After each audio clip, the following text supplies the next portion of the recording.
The rhythm of war is sticking up in West Asia. Missiles and drones are flying across the Persian Gulf, targeting water desalination plants, energy sites and military hubs. The high-octane exchange of strikes has left 2 U.S. service members in Jordan killed, while 1 service member remains missing. Retaliating to the deadly attack, the U.S. carried out 8th consecutive wave of daily strikes. CENTCOM claimed to have hit IRGC facilities that were used to launch attacks against U.S. service members in Jordan. On the other hand, Iran has accused the United States of attacking under-construction nuclear power plant in the country's southwest. Air raid sirens were blaring at regular intervals across West Asia. In the early hours of Sunday, Iran's army said it had targeted 2 U.S. bases in Kuwait with drones in response to American attacks on Iranian territory.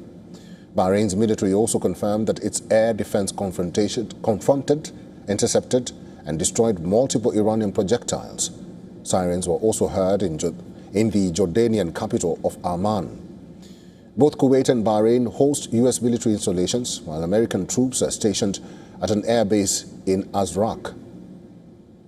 These countries have borne the brunt of attacks by Iran since hostilities resumed this month. Earlier, Kuwait accused Iran of attacking civilian infrastructure, including a power and water plant. The message from the top leadership is stoking fear of further escalation. Iran's Supreme Leader Mojtaba Khamenei has vowed to teach an unforgettable lesson to the U.S. In a written message, he says violation of the ceasefire has shown worthlessness of the American president's signature. Speaking to an Iranian news broadcaster, Iran's Foreign Minister Abbas Araghchi revealed a part of his conversation with U.S. envoy Steve Witkoff. He claimed to have asked Witkoff if he has ever been in a meeting where there was a possibility of him being bombed. He said Iranians cannot be threatened and the country's uranium is not for sale. The deaths of 2 U.S. service members in Jordan have heightened fears of a return to all-out war. Earlier, President Trump warned to resume full-scale war if any U.S. military members were killed. In the latest response, the president called deaths of U.S. servicemen a very sad thing, but fell short of providing any details on how the U.S. would respond. But the U.S. president is already pressing for more sanctions on Iran. Writing on Truth Social, the president said Republicans should add Iran to the Russian sanctions bill.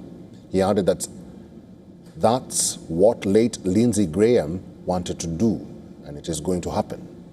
According to a report by Reuters, Iran has asked Yemen-based Houthis to block Bab al-Mandeb Strait if the U.S. launches attacks on Iran's power stations. Any threat to the Red Sea and its Bab al-Mandeb gateway will choke trade through the Suez Canal. In a sign of escalating tensions in the region, the Houthis fired missiles at Saudi Arabia after accusing the kingdom of bombing an airport under their control.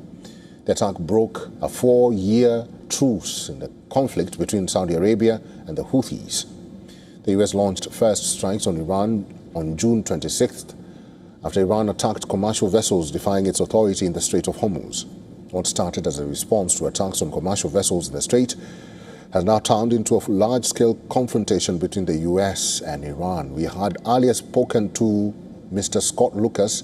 He's a professor of international politics at the Clinton Institute, University College, Dublin, and this is what he told us.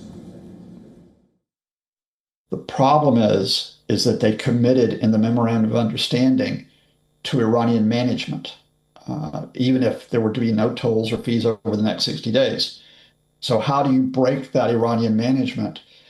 The Americans were supporting vessels trying to leave the strait along the Omani coast without getting Iranian permission.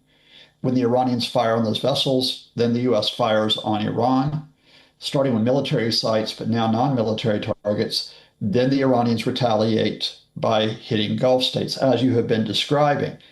And the issue here is that while the previous cycles of violence between the 2 countries lasted about 2 to 3 days at most, we're now into a second week, and that's why you're getting this increasing intensity.